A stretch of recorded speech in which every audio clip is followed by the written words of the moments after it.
తెల్లవారే వెలుగు రేఖలా పచ్చ పచ్చ పచ్చి మట్టి బొమ్మల అల్లి బిల్లి వెన్న పాల నురగల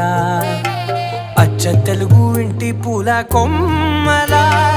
దేవదేవుడే పంపగా ఇలా దేవతే మా ఇంట అడుగే పెట్టెనంట బ్రహ్మ కళ్ళలో కాంతులే